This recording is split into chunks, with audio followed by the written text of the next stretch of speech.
I'm back. What up? We're going to talk a little bit of Rangers. Figured it's been a while. You guys probably missed me. You definitely did miss me. I'm wearing a white beard. I look disgusting. Sorry. But, so I got today off work. So I figured I'll talk a little Rangers before. Just, coming up on the draft. Buyout window open. Shit's already starting to happen. Not a big fan of buyouts. So basically, what I'm going to go ahead and do is I'm going to give my little off-season preview and opinion stuffs and things. And we're just going to talk. And I want you guys to comment what you think about what I said. And maybe I forgot something. I forgot to mention something. And you guys just, comment whatever the hell you think. I don't know. Oh, God. Excuse me. It's been a long couple weeks. I've worked about 130 hours over the last 2 weeks. So I'm just a little tired, but I figured I owe you guys a video. It's been, I think, a month and a half since I posted last. So, all right, so I'm on Cap Friendly. We're going to go ahead and open the buyout calculator. Okay, so looking ahead to the Rangers and the draft and the buyout window and free agency and re-sign this, that, and the other thing. I'm also going to open up Armchair GM just so I could get a general idea as to where the Rangers are sitting right now. Here, there's the team name. Yeah, sure. Okay. So I'm not going to do anything right now besides re-sign players for the Rangers. And we'll just go. Yeah, let's go RFAs. All right. So the Rangers got to re-sign Buchnevich. Let's say Buchnevich signs 4 years, 4.5 per year. Pretty much the same contract, actually, that, what's his name signed? Chris Kreider. Around a similar age, if not the same exact age, I'm pretty sure. So let's say Buchnevich gets that. Let's say Tony DeAngelo gets 2 years. Call it $1.75 for 2 years as a bridge or a try-me contract. Pionk gets the same exact thing. Please do not scroll to player. Brendan Lemieux, let's call it 3 years at $245. Actually, he's only played one full year in the NHL, right? Let's call it 2 years at $215. Yeah, $2,150,000. We're not going to sign Lethierry, Bigger, saying those guys. Okay, and then go to UFAs. I don't think the Rangers are going to bring back John Gilmore or O'Gara. No, okay. Okay, so, oh, we got to call up Kravy.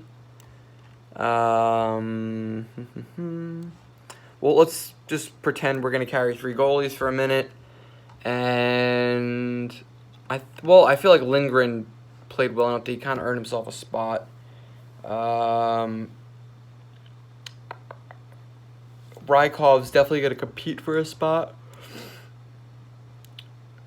I think that's about it. I mean, well, Joey Keane could fight for a spot again. He got pretty close last year, at least I thought. I thought Joey Keane was one of our better performers in all of preseason. I really enjoyed watching Joey Keane. I thought he absolutely killed it. Okay. So just taking a look at this. Again, I'm not trading anybody right now, at least in this screen. I just want to see where the Rangers sit. Bolesky's going to the minors. He's not making this team. Okay, Nieves is the extra. So right now, okay, let's call Hedl a center for argument's sake. Making the 4th line. So let's say we got the KZB line as our top line. Our second line, again, I'm just shitting out lines right now. None of this is actually factual. It's just what I'm throwing together. Then you got Kravy, Hedl. You know what? I'll make it even simpler. I'm just gonna say who I have on the NHL roster right now. Not a 21-man roster. Just saying who I have on the NHL roster. Guys, I think are gonna either get a spot or be close to it, with assuming we don't make a trade or sign anybody. So with $6.26 million cap, we got Kreider, Zibanejad, Buchnevich, Names, Hedl, Kravy, VC, Lias, Brett Howden, Brendan Lemieux, Ryan Strome, Jesper Foss, and Nieves at forward making the roster. I'm half inclined to throw Meskinen or Gettinger. I'm actually going to do that because these are guys I think could make the roster, right? So we just have guys that are just competing for spots. I think those are definitely 2 guys that could fight And I'll give Bolesky the benefit of the doubt. Why not? Oh, the guys that can just compete for a spot. There's no way in hell they make it. Defensively, you got Stahl, Shaddy, Shea, Smith, Hayek, Fox, D'Angelo, Lindgren, Pionk, Rykov. The thing is, it's a crowded decor. You got Hank, Igor, and Georgiev in net. So, this is 29 guys, counting goalies. That's tough. That's a tough look. Now, I refuse to buy anybody. I think buying players out is beyond dumb, especially when you're the Rangers. Like, with 29 guys on this roster, which is you cannot do, we still have $3.5 million in cap space. I know people want to make the case to sign Panarin, sign Carlson. Here's the deal. If we sign them, great. If we don't sign them, I'm not going to lose sleep over it. Unless they go to the Islanders or a Metro team, I'm not losing sleep over these guys not signing with us. It's okay. It's fine. You know what? It sucks because they are top-tier, A-level players. They're superstars. But if we don't get them, we don't get them. It is what it is. We can't be upset at them not wanting to come to a team that's not Stanley Cup bound. Now, with that, a benefit of not signing them is in the next 3 years, right? So over the next 3 years, we have to re-sign Kreider, Zibanejad, Hedl, Kravtsov, not Buchnevich on this scenario, Fost, Lemieux, Hayek, D'Angelo, Pionk, Lindgren, Rykov, Fox, Shesty, and Hank, and Georgiev. There's 15 guys. Those are pretty important players, too. 15 of those we got to re-sign. If we sign, let's say Panarin to $11.5 million, that's less money we have to delve out. And who knows, if Hedl and Kravtsov and Capo Caco, I forgot about Capo Caco, got to create Capo Caco. Assuming it's either him or Jack Hughes, doesn't really make a difference at this point. Either way, we're getting a stud. But those are guys we have to re-sign within the next 3 years. And I don't want to be in a scenario like the Toronto Maple Leafs. Like, look, the Maple Leafs have a great team. They really do. You know what really sucks, though? They signed Tavares, now they can't. Now they're going to have a hard time re-signing Marner. They think he might be gone. They signed William Nylander, and he's not really had a shitty year. I don't want to be stuck in that situation when we're forced to move out players in order to keep others. So not signing Panarin and not signing Carlson gives us that chance to not have to do that. I'm not saying I'm against signing them. Again, I'm not saying I'm against signing them. I would love to have those guys on the team, but there are benefits to not having them. Again, because I know people are going to say it, I'm not against signing them. I'm just pointing out the benefits of not having them.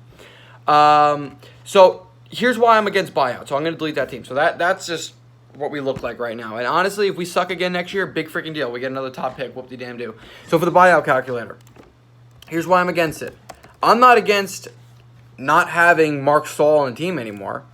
What I am against is instead of paying Mark Stahl for 2 years, paying him for 4 years and having him eat us for 4 freaking years. That is what I don't want. Okay? You buy out Mark Stahl, you save $2.8 million first year, $2 million second year, and then for the 2 years after that, you spend $1.2 million a year for a guy you could have just gotten rid of 2 years before. I don't think that's worth it. Again, especially since I just brought up in those 3 years, all those 15, now 16 considering Capo Caco, 16 guys you got to give out contracts to, arguably. And you have dead money sitting in freaking Stahl. We already have dead money on Girardi. Do we really want dead money on Smith and Shattenkirk too? Hell no. I honestly, because the Rangers are in a spot now where we shouldn't be rushing to compete. The worst thing that can happen for this team is to run into a situation like the Toronto Maple Leafs. That is the worst thing. We don't want that. We don't need that. Now, if Mark Stahl refuses to waive his no movement clause, and he won't go to the minors, fucking bench him. After a while, he'll be like, you know what? Send me to the minors. I want to play hockey. Or I'm sure someone out there would pay Mark Stahl for 2 years at 50% salary retained. I'm sure there's got to be a team out there. I mean, for Christ's sakes, Dion Phaneuf got traded twice. So I'm sure someone out there would take Mark Stahl. Or the Rangers, because we have so many picks and so many prospects at this point, we could trade Mark Stahl to a team to buy him out. Same thing with Brendan Smith. In which case, them waiving the movement clause doesn't mean shit because they're getting bought out anyways. They could just choose where they want to go after that. So I wouldn't be opposed to that either. Paying a team to buy them out, kind of like what the Capitals did with the Avalanche last year when they sent Brooks Orpik to the Avalanche and they paid Grubauer to buy him out. I have to drink very cold water. Got wisdom teeth coming out very soon. In a lot of pain. But anyways, I would rather pay a team to buy out those players and buy them out.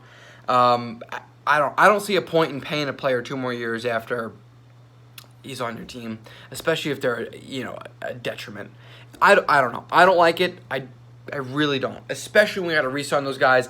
And assuming in 3 years we're going to be a competitive team. If we're not a competitive team in 3 years, we blew the rebuild. Something terrible happened. So in those 3 years, assuming we're a playoff team where we keep trying to get better, we're adding guys, we have to pay our young guys while they come off their ELCs, we're most likely going to be in a cap crunch. That cap crunch is going to be even harder to navigate if you're paying Girardi, Stahl, Smith, Shattenkirk, and whoever else you want to freaking buy out money when they're not even on the team. It's just not worth it. Let's just pretend right now we buy out Mark Stahl and we buy out Brendan Smith, okay? So Mark Stahl, 1.2, and where's Brendan Smith? So okay, and that's we'll call it 1.1, which is actually a low ball. So in 3 years, when all those contracts are up, we would have about $4 million in buyout money allocated to Girardi, Stahl, and Smith. That's assuming we're not even buying out Shattenkirk. On that 3rd year, we have to re-sign, again, Hayek would have to be signed, D'Angelo, Pionk, Capo, Howden, Anderson, Heedle, with all those guys, Craftsman, we have to sign all those guys. I don't see a point in buying them out. That's my humblest opinion. I think it's dumb. I think buyouts, no, not even in the worst case scenario can I justify a buyout. I don't see the point in doubling the amount of time you have with a player, especially if they're a detriment. Why pay them for double the amount of time you have them? It's just dumb. Just get over it. So I'm a numbers person. I always look in long-term investments. Part of being a long-term investor, you have to look at your current scenario. Why, right now, at this very moment, why are we looking at next year as, let's win the cup next year? Now, I've said before, you should go into every season wanting to win a Stanley Cup, and I stand by that. And I still think we should go into next season with the mindset of we want to win a Stanley Cup until, we're not making the playoffs. But I also want to look at it like this, like we should be mindful of the future considering we're a young team, and we should, with the age of our players and the quality of our prospects, we should be looking at it as, well, we have to allocate this amount of money to keep these guys so they don't go to RFA and get offer sheet, or we're in a situation where we can't afford to keep them. We have to freaking trade them somewhere we don't want them to be. So, yeah. I'm having a really hard time talking. I'm in a lot of jaw pain right now for my wisdom teeth. Having a hard time stringing sentences together. Also, I want some medicine to make the pain go away, so I'm a little right now. Anyways, I'm gonna try to make another video sometime soon and maybe reiterate what I'm saying to make more sense. But until that time, you guys comment below on your thoughts on what I said. Are you pro or against buyouts? Are you looking at the short term? Or are you looking at the long term right now? I'll tell you, where I'm sitting right now, I can tell you this. I am in no rush to get this team to the playoffs or to Stanley Cup. I'm not in a rush right now. I'm really not. It would be great, but I don't want to force it. Okay, I don't want to go out there, spend money on big free agents, and again, wind up like the Toronto Maple Leafs. I don't want that scenario. I want this rebuild done right. I want to build with homegrown drafted players that we build around, you know. So yeah, you guys comment all your thoughts. I'll stop talking now. I gotta get some rest. I'll see you guys in the next one. Peace.